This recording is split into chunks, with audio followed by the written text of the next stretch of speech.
Picture this. It's 9:30 p.m. You've just finished dinner on the outside. You're sitting still, but inside your body, something extraordinary is unfolding. Your bloodstream is flooding with glucose. Right now, at this very moment, hundreds of milligrams are pouring in every minute. Your pancreas is whispering urgently to your muscles. Your muscles are deciding whether to listen. And in the next 10 minutes, you're going to make a choice that rewrites everything. Most people think timing doesn't matter. Morning walk, evening walk, after dinner, who cares? Right. But here's what almost no one tells you. Walking immediately after eating does something completely different to your body than walking before eating. Different fuel sources, different hormones, different outcomes. A 2025 study found that just 10 minutes of walking at the right time controls your blood sugar better than 30 minutes at the wrong time. Stay with me. You're about to see inside your own body, minute by minute, system by system. Your bloodstream is a highway after you eat. Glucose doesn't trickle in, it floods. Within 30 to 60 minutes, your blood sugar can surge from 90 milligrams per deciliter to 180 or higher. That's not just a number, that's your body under siege. Every time your blood sugar spikes and crashes, it's not neutral.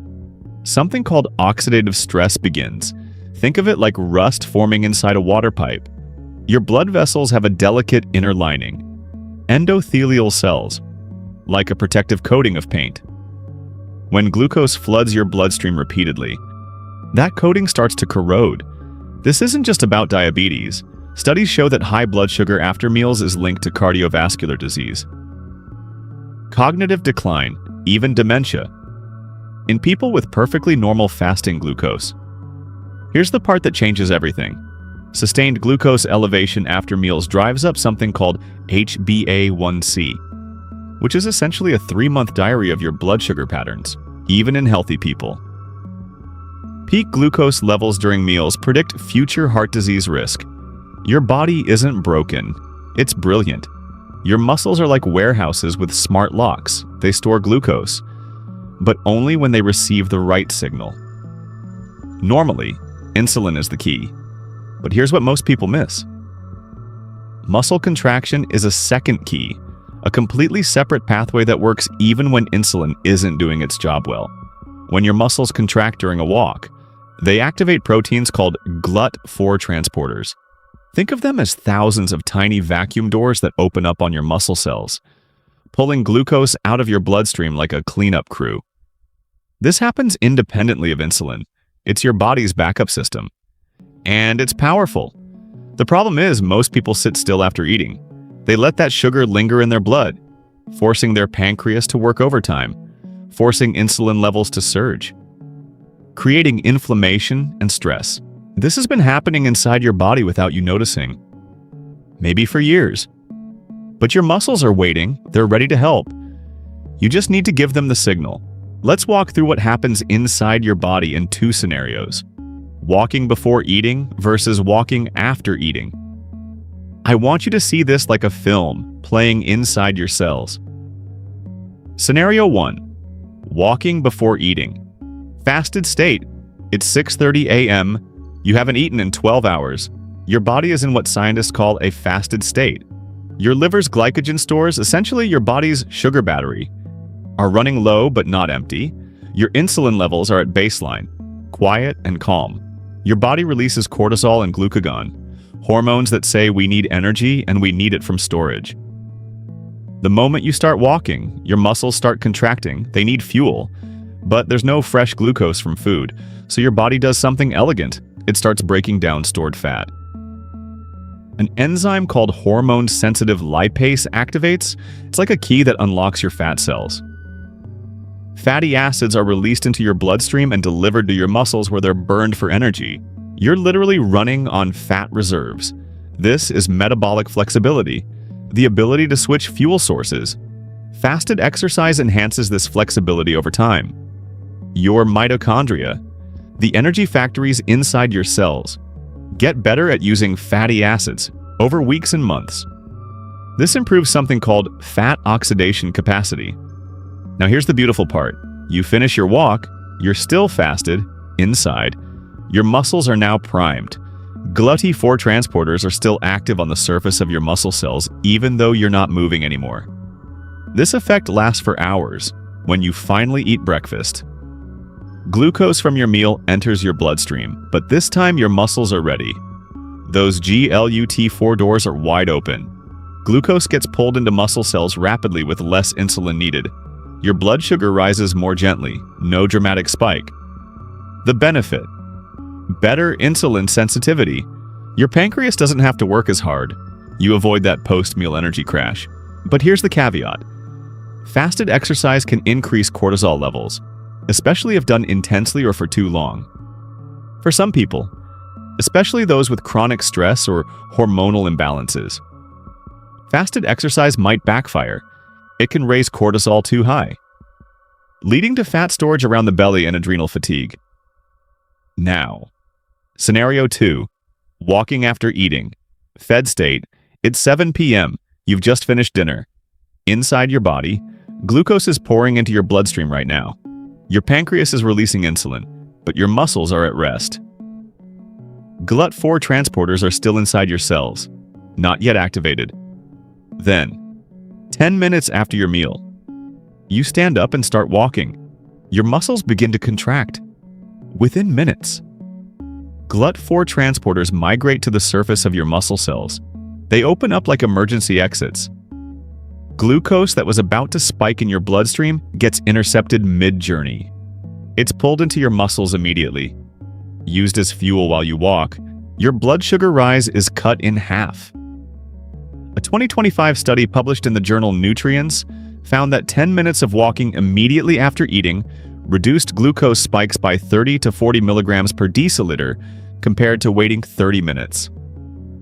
This wasn't in athletes. This was in older adults aged 60 to 75. The difference was immediate and measurable. Your pancreas doesn't have to flood your body with insulin. Your blood vessels don't experience that oxidative stress. Inflammation is reduced. Digestion actually improves because light walking stimulates peristalsis, the wave-like muscle contractions in your intestines that move food through your digestive tract. So why does this happen? Why does timing change everything? Let's go deeper. When you walk before eating in a fasted state, your body is responding to low insulin, elevated cortisol, and depleted glycogen. These signals tell your body to prioritize fat as fuel.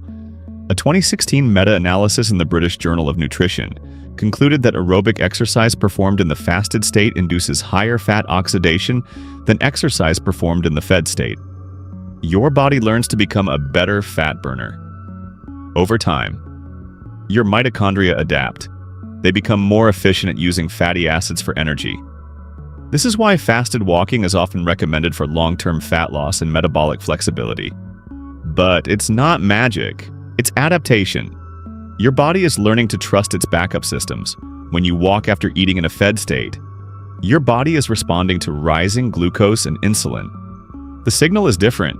Your muscles are being told there's incoming fuel. Use it now. Use it. GLUT4.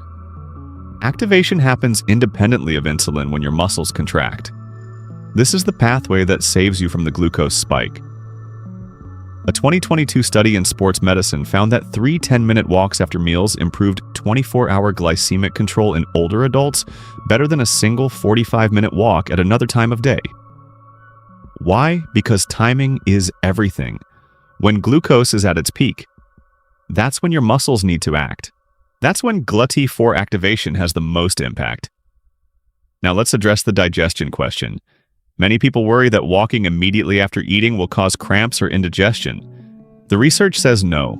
In fact, the opposite is true. The 2025 study measured gastrointestinal discomfort using a visual analog scale. Participants reported virtually no stomach discomfort when walking immediately after glucose intake, the same low levels as those who waited 30 minutes. But there's more. Light walking actually aids digestion. It stimulates peristalsis, reducing bloating, gas, and that heavy, sluggish feeling after meals. The key word is light. You're not sprinting, you're strolling. This gentle movement supports digestion without diverting blood flow away from your stomach. So if you've been avoiding post-meal walks because you thought they'd upset your stomach, the science suggests you can let that worry go.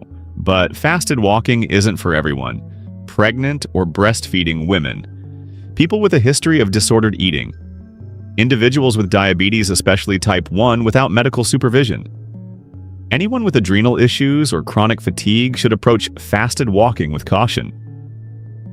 The takeaway: fasted walking is a tool, not a rule. It's a tool. In Japan, public health officials analyzed 26 cohort studies and found that increasing physical activity by just 10 minutes per day reduces the risk of non-communicable diseases, dementia, and mortality by 3.2% on average. They launched a national campaign called Plus 10, encouraging people to add just 10 minutes of movement to their daily routine. The 2025 study I mentioned is being used as evidence for this campaign, specifically recommending a 10-minute walk immediately after meals. So why is 10 minutes enough? GLUT4 activation peaks within 10 to 15 minutes of muscle contraction. Glucose clearance rate is optimized at moderate intensity. Think of it like opening a faucet. You don't need maximum pressure, just a steady flow. A single 30-minute walk doesn't equal 3 10-minute walks spread throughout the day. Why? Because timing is the key. Intercepting glucose at the moment of its peak spike is what matters. Research shows that 10 minutes times 3 after each meal is more effective for 24-hour glucose control than 45 minutes once a day. Here's how to apply this. After breakfast, lunch, and dinner, stand up, walk around your house, walk around the block, walk in your backyard, walk in place while watching TV. Just move for 10 minutes. That's it. Before breakfast, optional. If you're metabolically healthy and well-rested, try a gentle 15 to 20-minute walk. Keep it light. Notice how you feel. If you feel energized, great. If you feel drained, shaky, or anxious, skip the fasted walk. Your body is giving you feedback. Listen, the beauty of this approach is it's flexible, it's forgiving. It meets you where you are. Maybe you're a busy parent. Walk after dinner while your kids play outside. Maybe you work from home. Walk after lunch during your break. Maybe you're retired. Make post-meal walks a ritual, a time to think, to breathe, to be present. This is sustainable. This is doable. This is life-changing. You don't need a gym membership. You don't need expensive equipment. You don't even need workout clothes, just 10 minutes and awareness. So here's where we've been. We started with confusion. Does it matter when I walk? Then we saw the hidden truth. Your body responds completely differently depending on timing. Walk before eating and you tap into fat stores. You enhance metabolic flexibility. You train your body to be a better fat burner. Walk after eating, especially immediately after. And you intercept the glucose spike. You protect your blood vessels. You lower inflammation. You save your pancreas from overwork. Both are powerful. Both are intelligent. But they're not the same. And here's the most important part. This isn't magic, it's partnership. Your body isn't your enemy. It's not broken because your blood sugar spikes or you gain weight. It's responding to the environment you create. It's adaptive. It's trying to protect you when you walk after eating. You're giving your body a signal. I'm moving. I need this energy. Let's use it. When you walk before eating, you're saying, I trust my backup systems.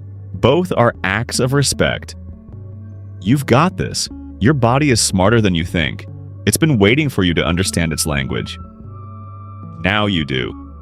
10 minutes after meals. That's the signal. That's the conversation. That's the partnership.